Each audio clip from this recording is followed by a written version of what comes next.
Hello everyone, welcome new Londoners, alphas, betas, epsilons, and savages alike.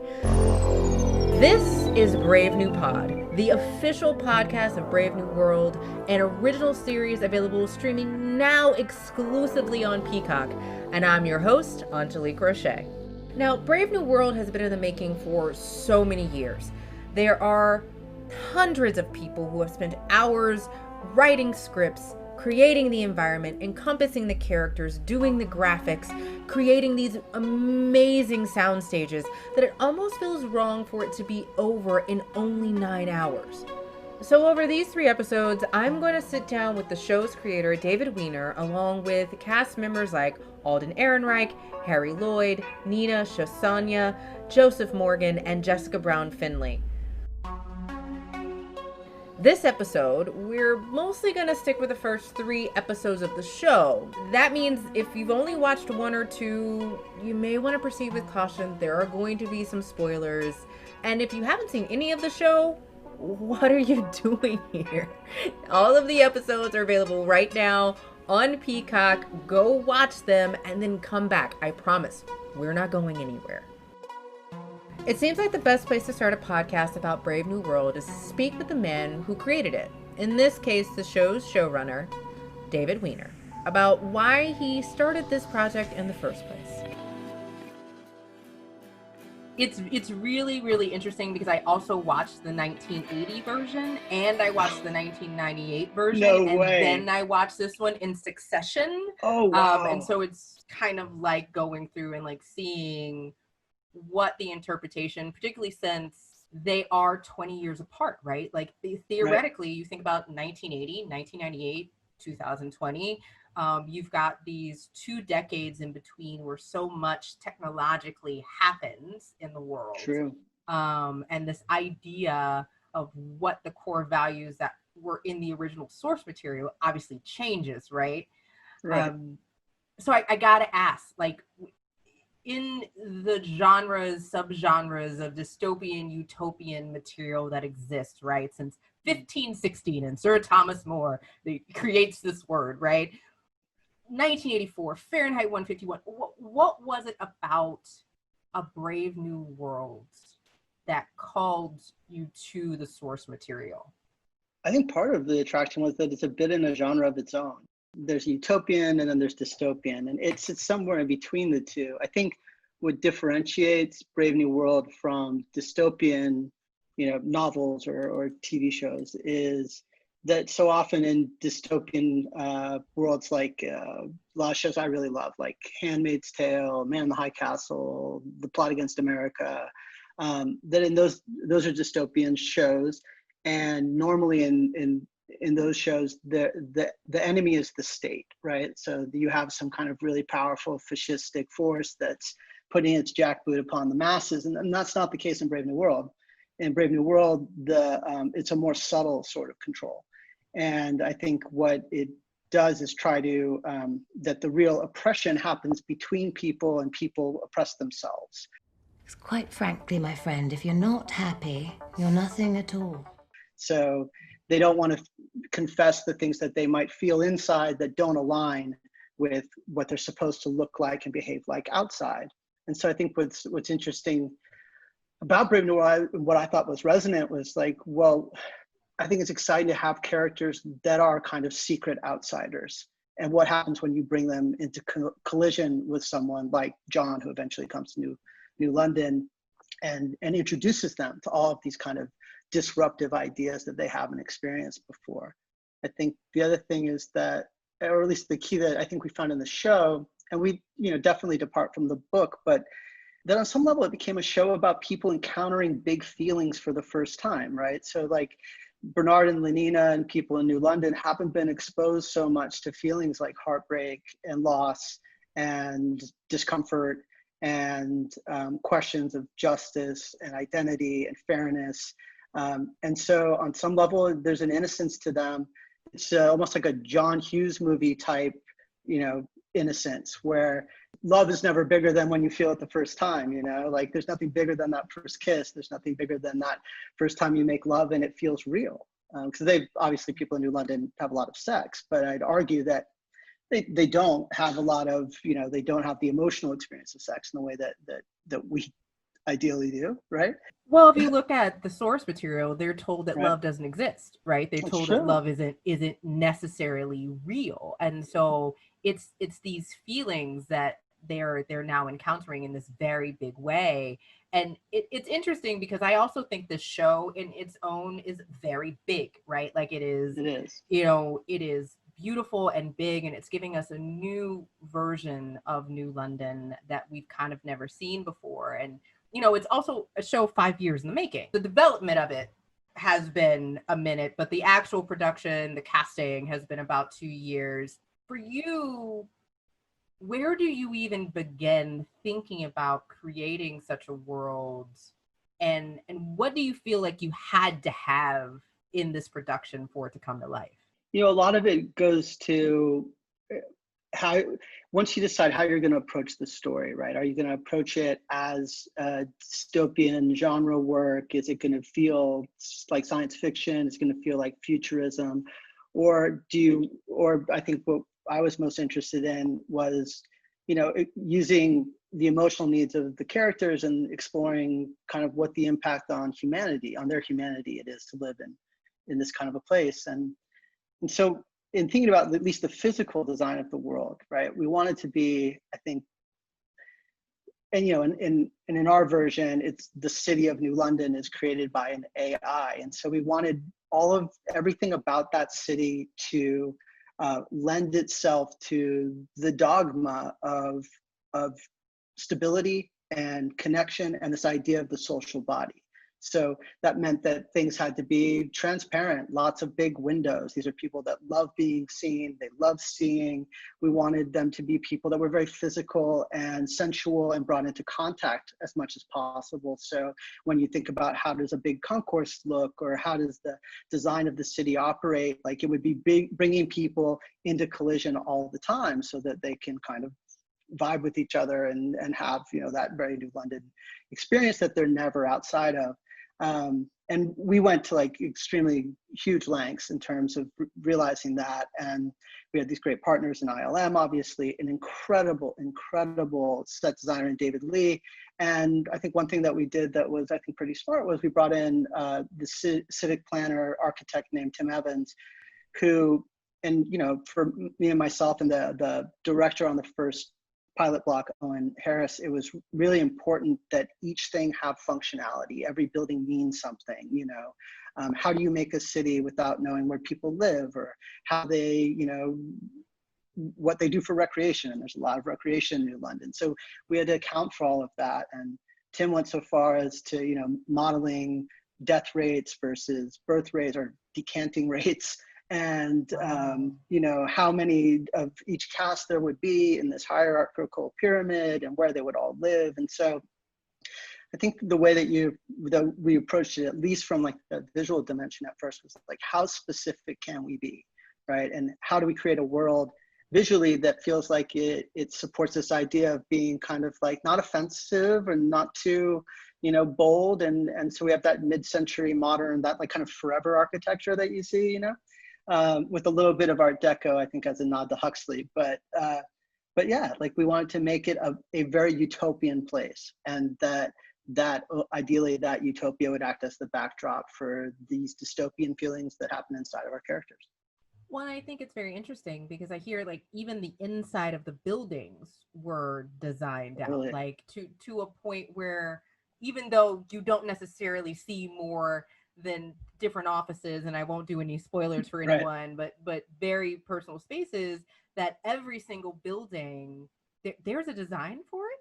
Yeah, I mean, and we always had to ride that line between, people in New London, they don't have really any sense of history, and they have no sense of kind of individuality or any of those things that might become destabilizing, in the sense that, like, it'd be almost like going to like a showroom where it's supposed to feel like maybe you would fit here, but there's really nothing human in it. There's nothing that says this is mine, this is me. And so I think that became a real balance, and we tried to contrast that with, how the Savage Lands would look and feel, which is very different. And so there we see that there is a lot of knickknacks and evidence of the passage of time and photographs. And, you know, John has this special place that he goes on the roof to be alone. And we see these photos that he's pasted up under this little lean-to that evoke, you know, motorcycles and all those romantic ideas of the open road and things that New Londoners would probably like not even be able to make sense of. So we'll get to it, but you know, sure. A deer beast clearly is one of the most deadly things in the world. A deer beast, yes. Hideous. As if it's not hard enough scraping out some meager existence in this place. You have to worry about being gored and eaten by one of those things. Well, and I also, you know, you mentioned one of those ideas of thinking about how folks would be connected. And one of those things is the train. And I hear a lot of work went into this train and went into the creation of putting together the effects and making this really immersive, particularly with ILM. In the beginning, where you're like, we have to have this, like we have to have these graphics and effects to bring people into this world. One of the things that if you've ever lived in, like, I don't know where everybody lives, but like I lived in New York City for a long time. And one of the great things about New York is that there's this compression of people from, you know, all walks of life, hundreds of languages, hundreds of, you know, all classes, and everybody rides the train together. So you're kind of pushed up against, you know, your fellow citizens. And it's actually why I think New York in many ways may not be the most polite place, but I think it's a really friendly place because of that. It brings people together. It's this common thing. So that definitely intersects with like this idea of the social body and bringing people into proximity, and it became like a way to not only reinforce that idea, but it also became a great way to see the city. And, you know, when I first went to London, I just got back a few days ago, but I was there with my family for 14 months making the show. And I don't think that, like, I understood that we were working on a really big show, and I'd seen all the concept art, and, you know, I worked on a lot of TV shows, so I kind of thought I was like ready.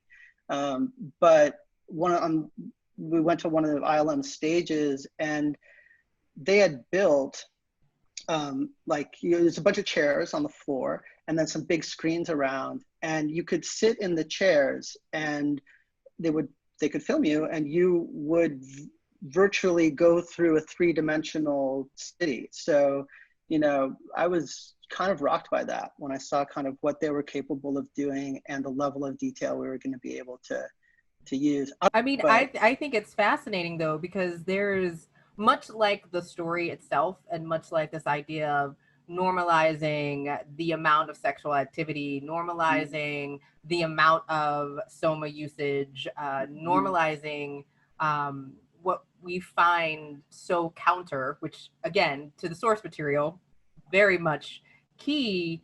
There is a normalization of the city. Like you feel like you step foot on the lift with Bernard that first time he gets on. Right. And it really does, it lends to understanding like how much time and work went into creating this, and where do you even decide which parts you're going to do, right? Because you have the lift, you have the train, you've got the streets, you've got the lab, right? All of these beautiful spaces. Yeah, I think like what was incredible about our team, and what I think makes the show kind of sing and feel big, is that everything that we conceived of in the writer's room, and you don't always know what you're going to have to work with, right? Especially because you're not talking about like sets that exist or a lot of locations that you know. I'm talking about like when you're writing and you don't even know what country you're going to shoot in yet. So you imagine these journeys, you imagine maybe this architecture, we draw pictures and stuff, and then normally you run into some part of the production process that says, you know what, that's not realistic, we shouldn't do that. It was the total opposite in this case. It was like, not only can we do that, but how about this? And, you know, that's a huge credit to Tom Horton, our VFX supervisor, Josie Henwood, his right hand, a massive team. I mean, we have ILM, but also this incredible company called Territory that does all of our in-world VFX, all of the AR stuff, as well as, you know, several other VFX vendors over, you know, 4 different continents. We have VFX vendors in Nepal, VFX vendors in India, VFX vendors in Vancouver, and all of these people, this international community of people, all working towards like this one kind of look, this one kind of vision. And I think, the one thing that I learned early on in my TV career is like that attention to detail. Once you do all of the hard work of saying like, okay, let's look at this one shot. Let's look at, right here, is the light accurate? How defocused would it be? How much, atmosphere is diffusing it? And that once you kind of establish a look, it starts to get more and more efficient. And so there's over 2,300 VFX shots in the show. And we would spend every day in the post process about 2 or 3 hours, at the start of each day, going through every one of them. And so you're right, like there's only one way to do it, and that is like really meticulously. But the cumulative result, I think, is great. It makes the world feel believable and lived in. So we don't have like a lot of VFX that's like coming at you, it's not a bunch of like space age bells and whistles. A lot of times it's just like that background and then like a flivver going through it. I'm really pleased with how it came out. You're gonna want to feel this. I kind of just have to ask about this choice. Instead of being obsessed with old world writing like Shakespeare, which is kind of one of those like very key for those who are who have read the source material, like he just quotes Shakespeare left and right. He talks in Shakespeare, right? Here, does. Yeah. John the stagehand is, which I love that. There's a new twist, right? He is in love with music. Yeah, stuff you listen to about finding a girl and driving off into the sunset. Sounds nice, but ain't that easy. Most dangerous thing a man could be is a romantic. And he's got this old beat up MP3 player with these very old school looking headphones with the foam that very few of us know anymore. And with this blend of it being a cassette player and being an MP3 player, it was great. For him, he's full of a lot of anger, like from the very beginning of the story. For this, does it change his role, do you think, in the larger narrative? Or is it just like, this is his modernization? Like, this makes sense in this world of the savage lands we've created? I'd say yes to both. I mean, like the John in the book, it's not so much that all he has is the complete works of William Shakespeare for people who haven't read the book. And what he takes from that isn't so much like the meaning or the stories that Shakespeare talks about, but what he really takes from it is this Elizabethan sense of propriety, of what's proper and how to love, right? And like, so John in the book is really, really disgusted by, how the New Worlders are sexually free. He actually, is very judgmental about Lenina's promiscuity.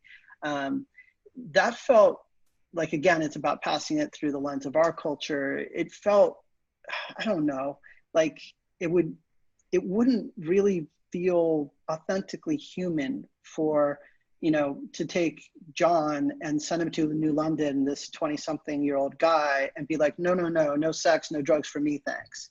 And so what became more interesting was like, let's explore like what happens when he experiences that. And otherwise, I was a little worried that it would feel like, I've said this a couple of times, but like that it would feel like Mike Pence goes to New London, and I wasn't, I don't think anybody really wanted to watch that. And so it's a lot more fun and a lot more, I think, believable in terms of how we would understand, a guy like Alden going to New London would be.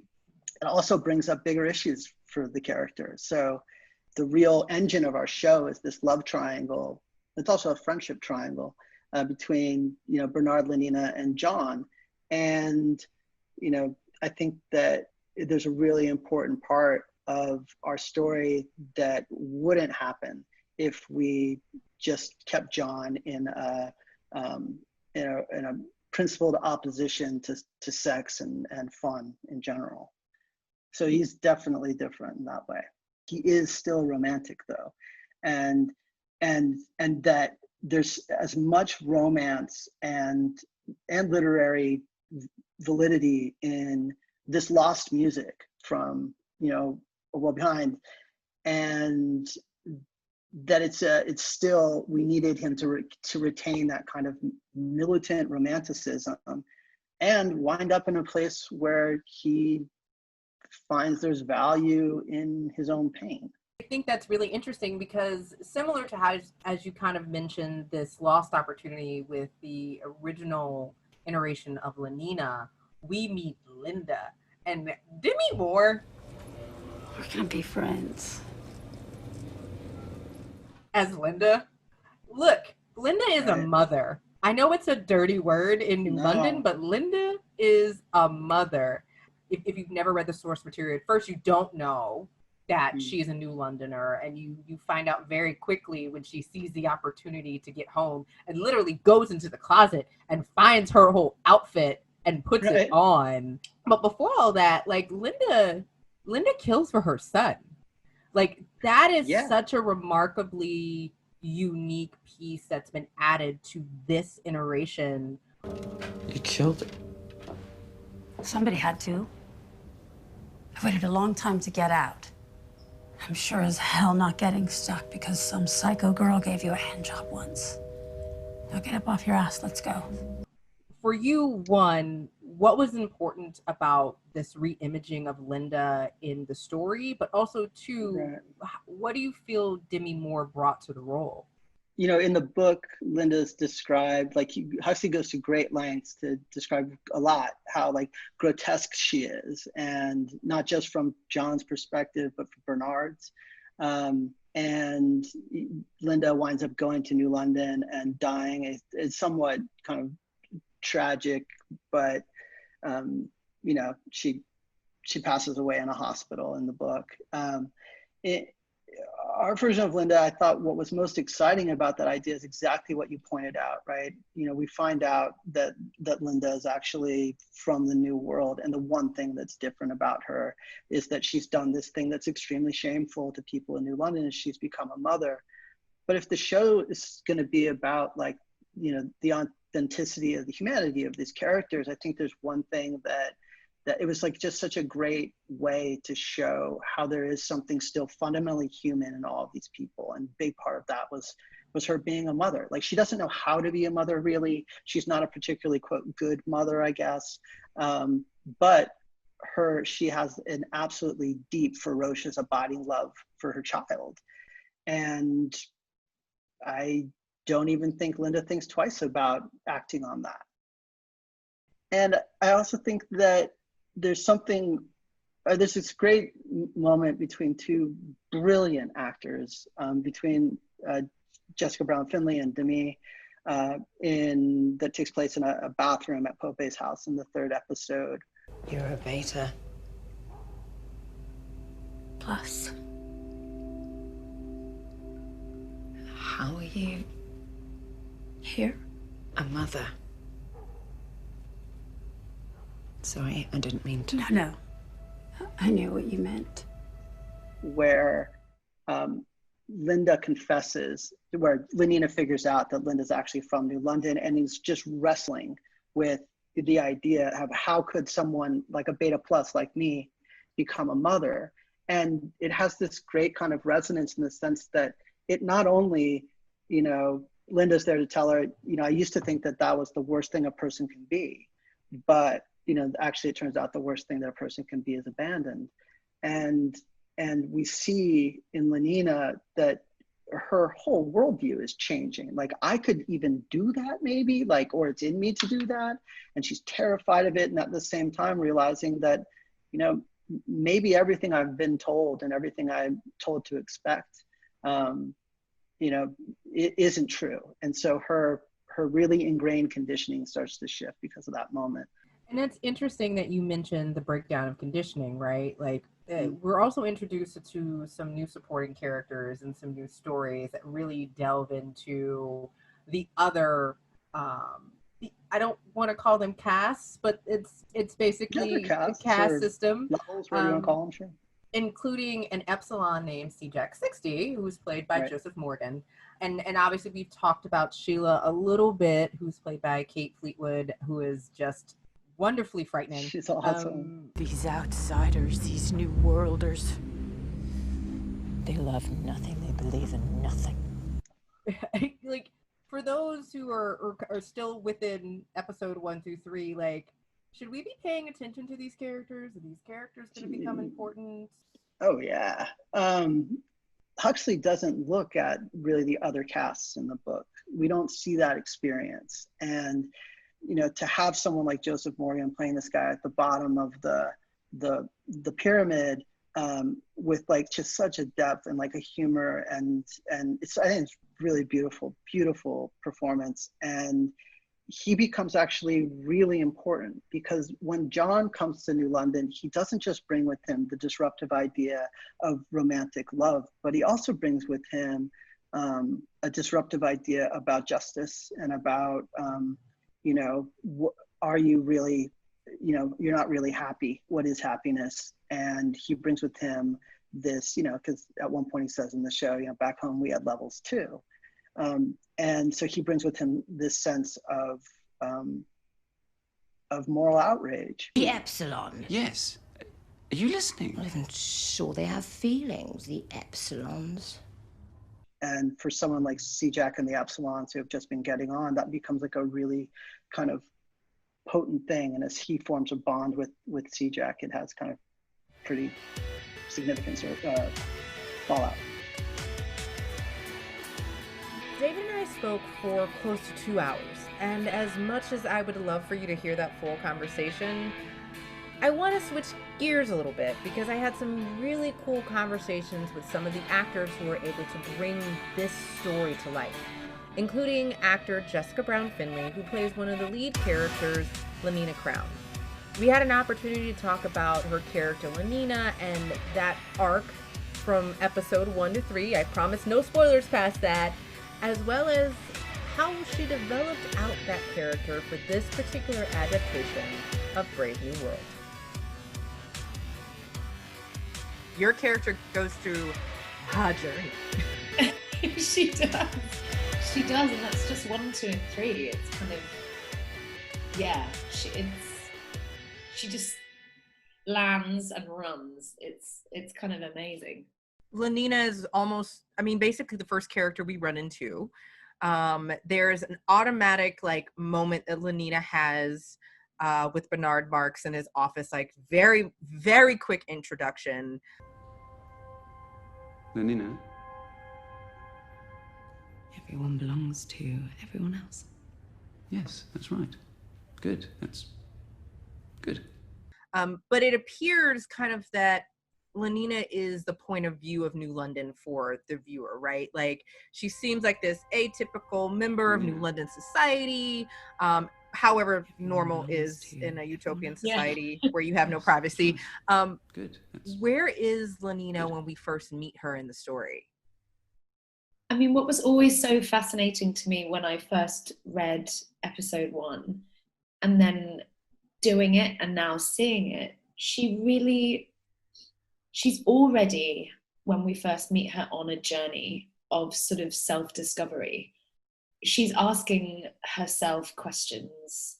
I mean, she doesn't have any idea where the answers will lead her to, but I think she's already very intrigued and quite self-aware in the fact that she has an inkling that there's something in her that shouldn't be, or that there is something about the way that she thinks that is sort of, it's not New London. And I think, at least when we first meet her, it's about, she's trying to find others, to see in them, into their like, well, she doesn't know the word soul, but to sort of see into a deep part of them, if they feel any of the things that she does, or is fearful or possibly unhappy. And I always just thought that was so exciting, that it wasn't sort of triggered by the story itself. It's someone who already has that question. And I think it's interesting because it's almost as though Lenina plays it off as she's just being a scientist. She's testing the waters, but and that's basically because she is a beta plus. Like, she enjoys a certain level of privilege, But I think you kind of hit on it, and I kind of want to talk about it. She seems trapped even at the level she's in, because she's not an alpha, she's not an alpha plus, she's a beta plus, but she's not a beta. She's beta plus. Henry Foster's the alpha. Beta plus. I'm a beta plus. Yeah, no, of course. Were there any challenges that you had preparing for this role? Because it seems that, you know, everyone is for everyone, but Lenina is trying to figure out what it means to be Lenina. Yeah, exactly. And I think everyone else lives in a level, and it's something it's not even a question, it just is.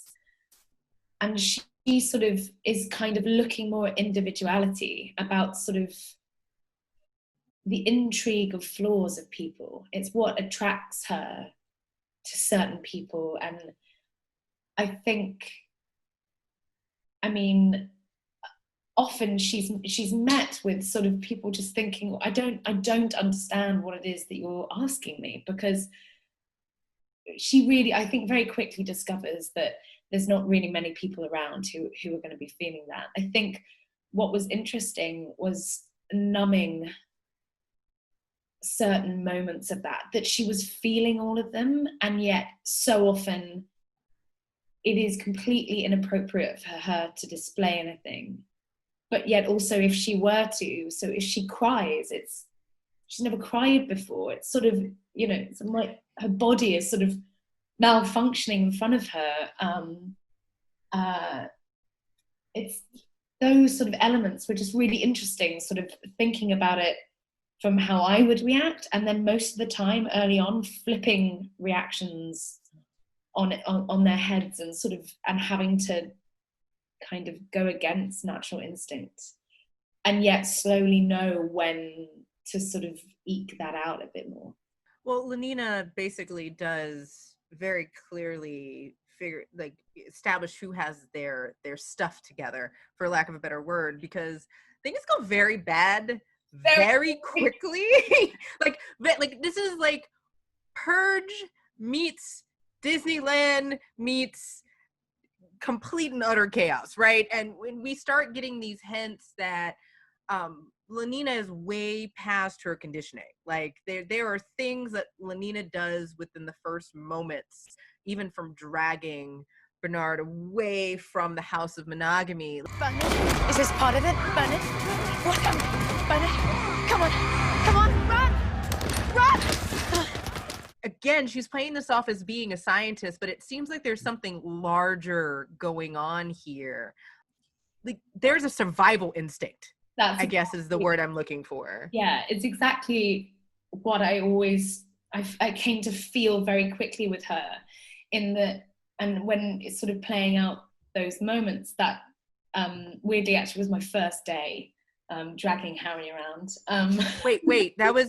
This was your first day? You're in the middle of dragging around Harry Lloyd? Be like, come, don't die. Which is interesting in this society, because you're taught to not fear death, but this is a very different kind of death we're talking about. Like this is a quote unquote unnatural death that's happening. Yeah, it's sort of seeing blood. It's just, what is it? Like it was just so quickly, I felt that she just leaps into, there's something in her that hasn't been quashed in this world where everyone is designed. There are elements that aren't necessary, that sort of flight, fight, or freeze kind of inner thing that we all have has sort of been deleted from that world. But with her, it's there. And in a moment, it's like it's animal. She just, you know, it's just, you just go. If there is a sound and you feel it's untrusting, like you can't trust it, you just run. And she gets out. And I think she realizes that very quickly, that the reason they're not on the floor and sort of bleeding like everyone else is because she trusted herself. And I think that what she listens to, or is able to listen to maybe for the first time ever in the Savage Lands, unlocks something, a sort of inner trust with herself, in that she's always been told that those things, those thoughts or feelings are wrong, or sort of, yeah, they're completely taboo. In fact, they're the reason she's still alive. They're the reason she's able to enter back into that world. And I think that's the beginning of the rest of her story, really.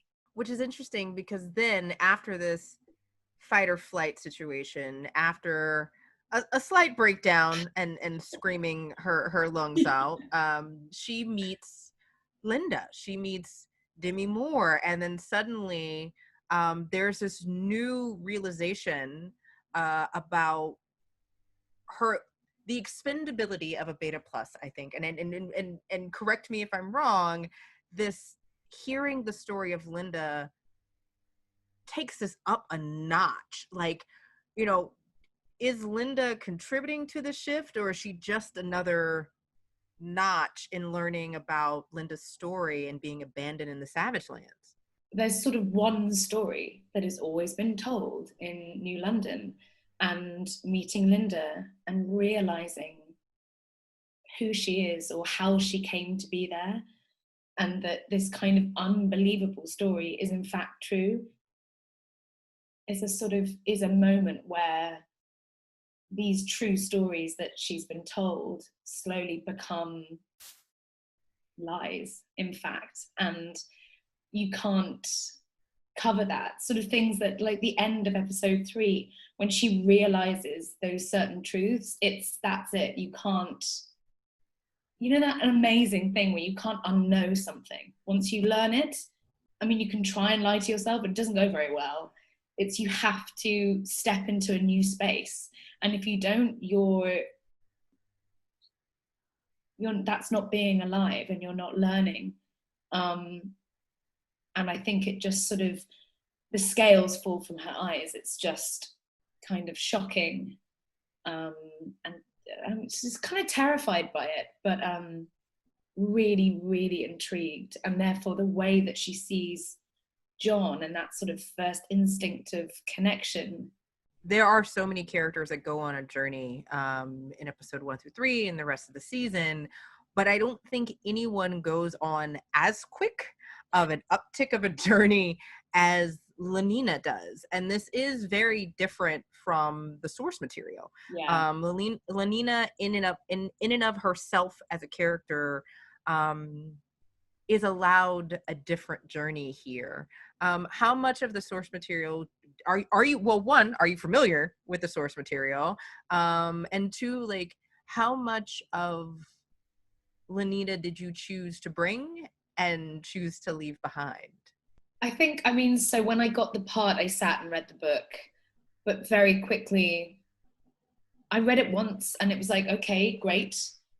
But really everything we were going to be exploring was so apparent in the scripts, and I just wanted to tell that story and her in that space. She just sort of, she gets really lost in the book, and after a while this really interesting female character is just sort of blah, just, and then it's all these guys having this sort of existential crisis. And I think she in this space she's braver in that she's less precious. It's she's bolder and she challenges them more. I think she sort of steps up to where they're at and pushes them, as opposed to just kind of things happening to her, and being an example of what happens when you step out of line, I guess. And I felt very quickly so much that she's very emotional, but struggles deeply with which ones to show and how to control them once they start to kind of bubble up. Like later in the series, certain things go on and she sort of experiments with allowing herself to feel. And I guess sitting in those spaces and the results, not just of how it makes you feel, but the sort of the relationships around you. There are huge consequences to you sort of abusing a space that you're in, or, you know, taking advantage of trust, or and lying to people. She's full of emotion, but she really struggles with when and where to sort of pitch it and how it can come out. But I loved that, and that was really through the scripts. That felt new to me. That makes me ask, like, what is Lenina looking for? Is it happiness? Is it freedom? Is it just to test and experiment and to be able to name the thing? Like, Lenina as a character seems to be trying to figure out what she's looking for. Yeah, definitely. I think if you asked her that at the beginning, it would be a kind of very simple, sort of more scientific, colder reaction. You know, she's sort of looking for something and she just wants to work it out, because if she can name it or understand it,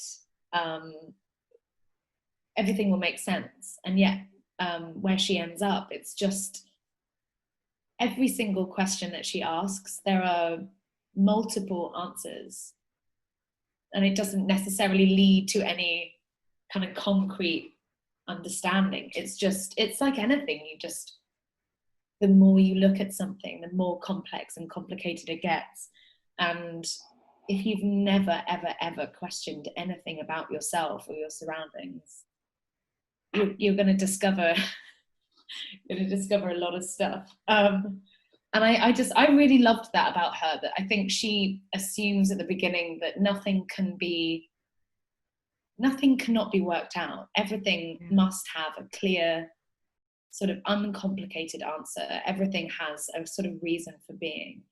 And, you know, by the end of it, that's just not the case. What are you most excited for fans to see throughout the rest of the season? It's a real ensemble cast. I think it's not to be underestimated how important everything and everyone becomes. I think it's genuinely, I think, really quite funny. Oh, allow me to get these for you. Sure.